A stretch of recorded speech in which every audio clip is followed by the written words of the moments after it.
Hi, I'm Theresa Giles. Today is a new beginning for me. I am starting my new podcast, and my first guest on this podcast is the one and only Sharon Owens, who is presently the deputy mayor of Syracuse, New York. After today, she's going to be the mayor. Uh, we're trusting, we're here to um, give some content to who she is and what she planned to do to make Syracuse a better place for all people. Of all, my first question is, I hear, and I've heard you say it personally. I read it in your bio that Syracuse is your extended family. Yes, yes. You were an attendee of Syracuse University. You're a graduate of Syracuse University, and then you were introduced to your extended family. Explain that to me. So I came here to go to Syracuse University. I'm originally from the Finger Lakes, and originally from the Finger Lakes, and Hobart and William Smith is where my hometown is. And so when I was preparing to go to college, my parents were like, "William Smith's a great college," and it is. But I said, "Oh no, college is about going and adventure and leaving." But I wasn't really ready to go too far. And so Syracuse, I had an aunt who worked at Syracuse University, so she helped me tour the campus. And I said, "Yeah, that's a good fit. It's just 45 minutes down the road." So I enrolled at Syracuse University in 1981 and earned a track scholarship after my freshman year. And we were the inaugural women's track and field team. So I was a jumper. Long jump, triple jump, high jump. That's probably why my knees crack right now. And Big East champion. Got to travel the entire country on that team. Qualified for the Olympics in the high Olympic qualifying jump in the long jump. Wasn't good enough to go to the qualifying meet, but it was a big achievement. But it was the end of my sophomore, going into my junior year, that I'm in the weight room working out with the basketball players and the football players, and Dunbar Center was being run by Jan Spates, Miss Spates back in the day, and they were looking for an intern to come down and work with the kids there, and so they probably were expecting a football or basketball player, but I ended up going to Dunbar, and it was at that moment that I knew that I fell in love with the city, because I fell in love with the people of the city. Starting working with the kids, and through working with kids, you work with families, right? Mm-hmm. And so doing all of that work at Peace, and it was at that time that I had my second child. I have two children. Mm-hmm. My daughter's 34. She's a downtown dweller. She lives downtown, loves living downtown, trying to talk her into buying a house, but she's like, "I'm not ready. Mm-hmm. I like living downtown. I don't like mowing. I don't like shoveling. That's what I want to do." And then I have my son Isaac. He's 25. Okay. And he's with my husband and I. My husband and I in July will be married 35 years. Uh-huh. And my husband is native to Syracuse. He was a Westcott Nation kid. Grew up all around Westcott Street, Harvard Place, all that area over there. His family. And when my son was born, around 2.5, and you'll notice your background working with babies, there was just something different going on. I wasn't understanding him. I was noticing some developmental things going on with him. We got him diagnosed, and he was diagnosed with autism. So he's autistic. He's 25. He's my 6'3" 25-year-old baby, and he's with my husband and I. But the school district, he's a Nottingham high school grad. Okay. Got his associate's degree at OCC. Okay. So he's been doing well. He's been gap yearing it for 2 years now. So we're trying to figure out what's the next step, dude. What you gonna do? Okay. But yeah, my family is really important to me. I couldn't make this move without their encouragement and their love and their prayers. And so I call myself an adopted daughter of Syracuse. I read that. I read that. You take pride in this being your first family. I mean, your first date. Syracuse is your first date. I had my first date with Syracuse at the Dunbar Center and fell in love. Okay. Yeah. And so I didn't get to ask you the questions because you just went through your bio, which was still great. Mm-hmm. Working at Dunbar, working at Peace, working at Jubilee Homes. And then you worked at home headquarters. Home headquarters, that experience was amazing for me because it felt, that was when I felt my career coming full circle. Because I've been working with those young moms at Head Start and helping them understand you are your child's first teacher and you are the person that's going to give them their best start in life. And so let's go back, get your GED, let's get your high school diploma, let's get some skills. And it was at Head Start that, at home headquarters, that they would now come into home headquarters saying, Sharon, I heard you were here. I'm ready to buy my first home. My goodness. The thrill through that. Until they told me that that little baby from Head Start was now graduating from high school. And then I knew I was like, oh my God, all these years have gone by. But they were buying their first homes. They had just grown so much as individuals and raising their children who were graduating from high school at that time. Oh wow, that's really great. As you are to help mothers, as you are to help fathers to become gainfully employed. Right. What is your take on helping entrepreneurs becoming successful, becoming homeowners, becoming businessmen? So what do you have in? What do you have? So why do we use the term small business? I'm not understanding that phrase because I know what it is, but why do we always use small business? Because if we want to break the chain of poverty, then why can't we say big businesses? Or you're saying you start off small because we do not despise small beginnings. All right. And so small beginnings, you get started in a business. When you get started in a business, unless you inherited a business, it's going to be a small business. And for most of us, it's going to be a small business to get started, and then it grows. Right. And many of the times, the ability for it to grow has to do with cash flow all the time. You think? What about motivation? Well, motivation. And determination. Well, I believe that an entrepreneur is innately motivated to do it because they have the vision to create something out of nothing. Right? And so they had the motivation to do it. What has to match the motivation is the skills and the surrounding support, whether it be, having a business, you got to have the skill, but you also need to have the financial acumen to be able to keep your books together. You need to have the attorney to make sure your legal stuff is together as well. I mean, all of those aspects. I've run into many very skilled people that were not good business people. Right. Okay. But the thing about businesses, as well as you know, is that many times businesses start and fail and restart and fail, and you continue to manifest a different iteration of your business because you learn and grow from what you learned during the business. Right. But many times. But you always do your work. I have one last question. Sure. I really enjoyed this interview with you, just to hear your heartbeat. And even when you look in a person's path, or like in the criminal world, they'll say that's your MO because that's what you've constantly done over the years. And for you've always worked with people. So you have to have a heart for people. Anybody that work with all these different organizations that's people oriented have to have some type of heart for people, because it's not like these organizations pay a lot of money. No, ma'am. These are 501c3s. Yes. So you have a cap. You had a cap on what you can make. We got so if you have to have a heart for people in order to have had this 40-year history with these different organizations and these different agencies that you've worked for. So I commend you for serving this community. And that experience with those agencies and those individuals I met in those agencies, I'm grateful for, because I may have been born somewhere else, but Syracuse raised me. And my being raised to be the person that I am today was because of that path.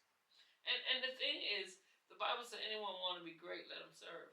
So you're probably, I've heard that it's been prophesied, and you did not tell me, other people that was at the services, 2 different services in a span of years that they attended, and someone prophesied that you would become the mayor of this city. But then, as I look at the Word of God, it says anyone want to be great, let them serve. And so all these different organizations and agencies, these are serving agencies.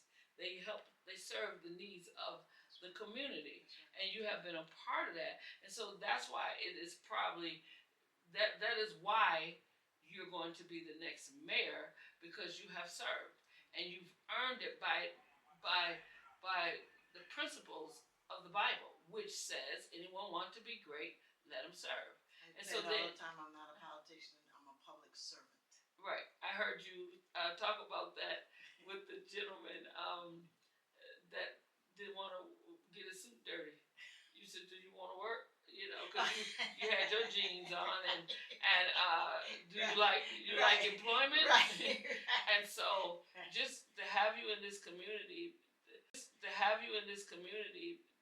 to be one of the pillars, and I used to hear about you, but I thought the other lady that works at the center was you. Oh. Until I met you at my event center. Oh, okay. And then I said, oh, you're Sharon Owens, who I thought was Sharon was a whole different person, right? And then and so I just want to thank you on behalf of our city, because my first cousin worked under you, Kia, for many years. Oh, yeah. And you know, just so many of them know you. From my family, you know. And I'm hearing them say, "Well, Sharon got my support. I don't care what they say." One of my nephews, he called me. You don't even know him. He said, "My mom got her sign in the yard, and that's my vote." You know, and you know, so I would encourage people, if you have someone with a legacy of serving the community, that's who you vote for. People might have a legacy of doing other things, but did you serve the community? So how would that person benefit the community and then I don't care for the political stuff that comes with being a politician. I appreciate when you're on debate, you're never down on your opponents. But I noticed that opponents they was attacking you. Yeah, they attacked you, but that's okay. They right. attacked Jesus. And he said if they did it to him, they would do it to you. Right. So you count it as a blessing that you're worthy to be attacked, because that's what Jesus was. Because of his service to humanity, he got attacked. And he said, we're not going to be greater than him, so you will get attacked. And it's okay. It's not so much the attacks that come, it's how do you handle the attacks. And you have handled them well. You don't argue back with them. I noticed that. You don't come back and rebuttal and attack them. So that shows a sign of maturity. And if you got to step on someone's head to get ahead, then that should speak volumes to our community what kind of person you are. If that's the only way you get in is you attack your opponent. On negativity. Right. You attack opponent. On negativity. Right. You attack the administration that you benefited from. You know, the last 8 years or the last 16 years, whatever you benefited from. I've seen people benefit the most from this, only because it like you said, it becomes personal to you. Right. And that to see my aunt get all new siding, all new electrical, new windows, and all the different things, to see one of my good friends get a brand new house that she bought through home headquarters in the city, gave her grants and loans, to see my sister have a house built from the ground, and I was the decorator, you know what I mean? But just to see so many different people. I just called another, and these are daycare providers I'm talking about. And then just see another one. I called her and said, "You need this or this?" She said, "No, I just got all that. I just got a grant. I just got new windows. I just got new lighting. And those are the stories. That's the norm in our community now. That's awesome. That everybody is, I go down the street, I got the city gave us this grant, and we end up with new fencing and new this and new that, you know. So that is hurtling through our community, and that comes as a result of the last 8 years. I don't care what nobody say, hands down. Now, there might be some other issues that are going on, and you will have issues. Always. Because everything get old. Everything that's old can break. That has to be rebuilt. And so we're going to see that when it comes to the water. But I've always gotten notices of the water is clean, the water is clean. And I heard you in your debate say, listen, this was grandfathered into us, this condition of the water. You inherited it. It's just like with Obama, they would say, Yeah. "You're the reason that the car industry had failed, the banking industry had failed." Right. But he came into that, Right. you know. Right. And so now you want to and handled it masterfully. and now you want to say that all the problems in the city came under the Ben Walsh administration and that you're a part of it. Any other thing, I don't get combative, but I am gonna straighten out a lie. Oh, right, you do. Right. No, I heard you say. Yeah, I mean, our water comes from Skaneateles Lake, and that's the cleanest water in this country. Water in this country. We do not drink water out of Onondaga Lake. Okay. That is Flint. That's the equivalent of Flint, Michigan. That is not our story. Right, and that's what we've been lead comes from the connection from the street to your house. Okay. And that is what we're replacing. And for people to say other than that, there's a notice going out from Pat Hogan now saying that, talking about our lead in our water. You know what we're doing in the city right now.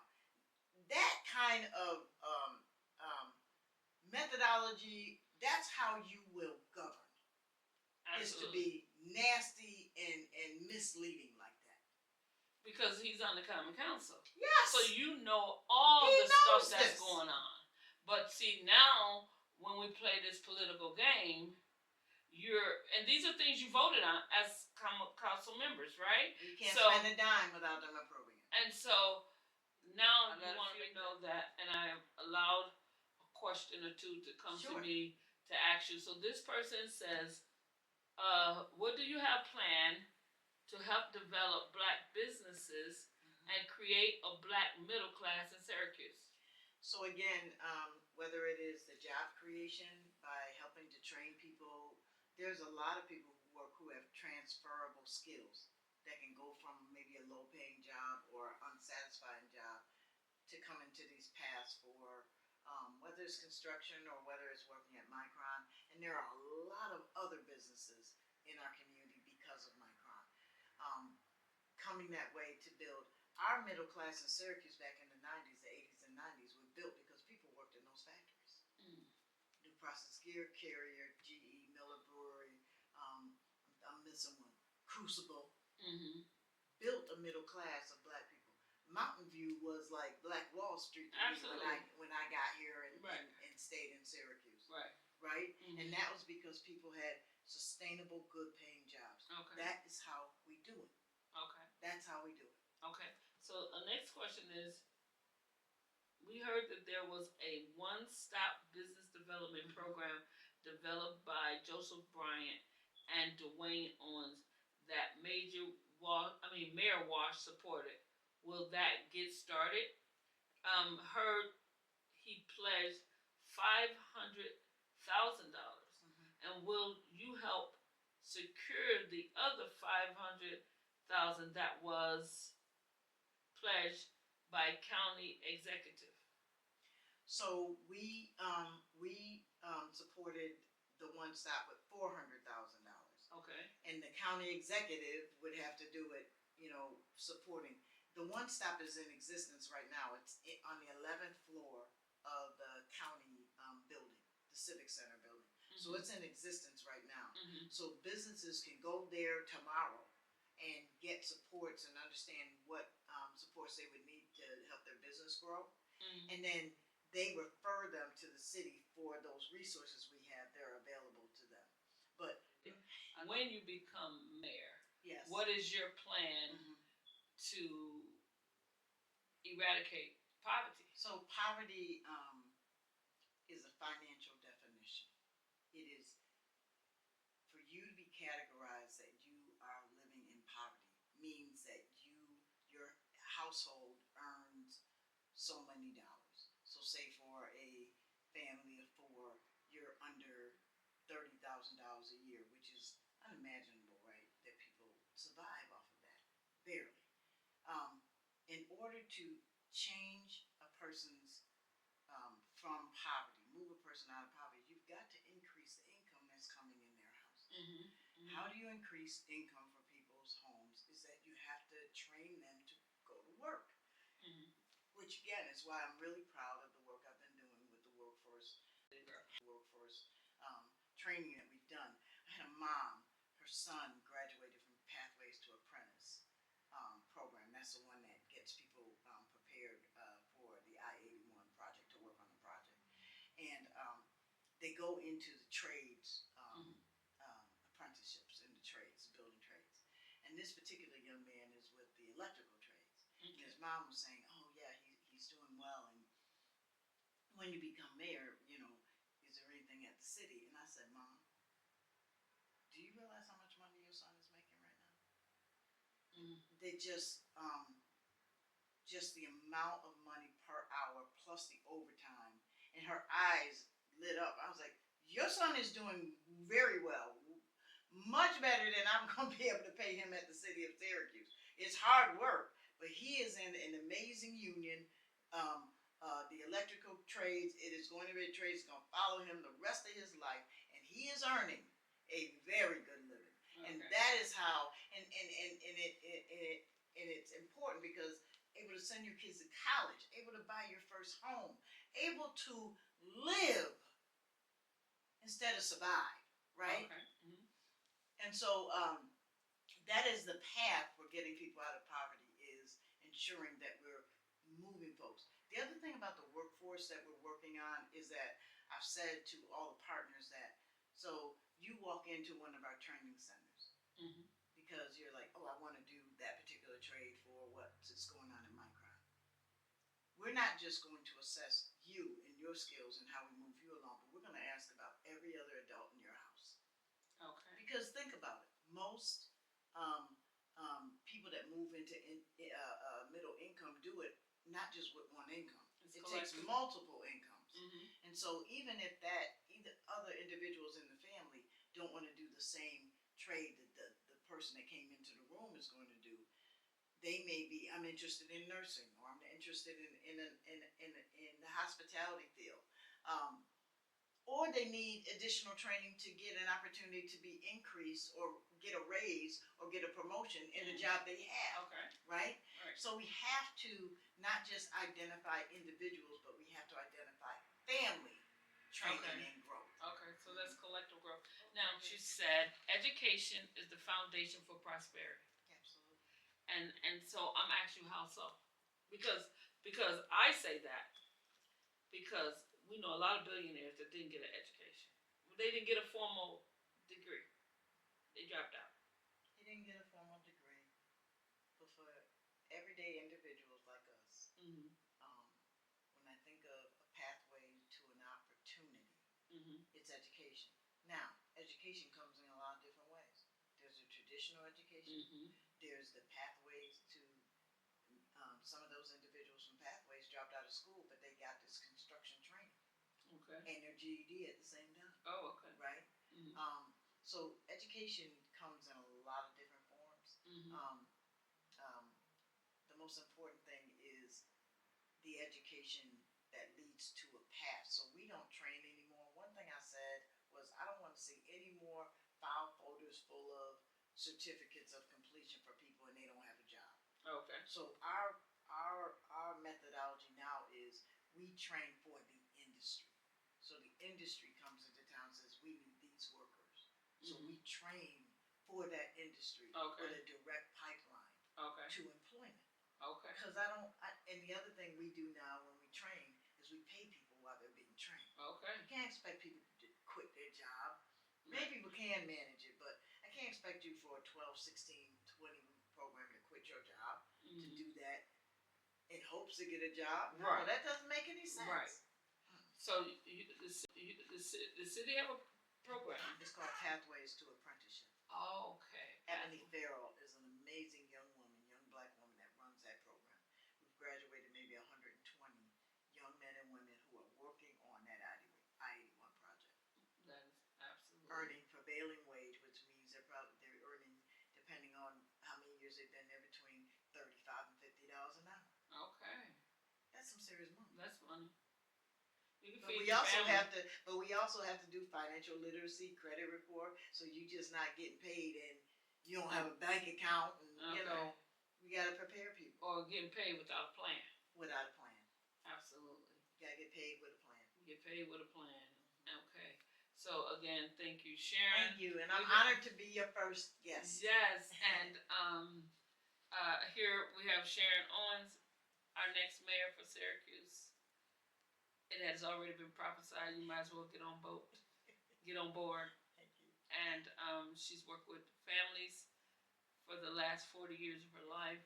She paved her way to that position. The Bible said, anyone plan to be great, let them serve. So she's going to operate great as a mayor of Syracuse because she has the heart of a servant. Thank you for listening.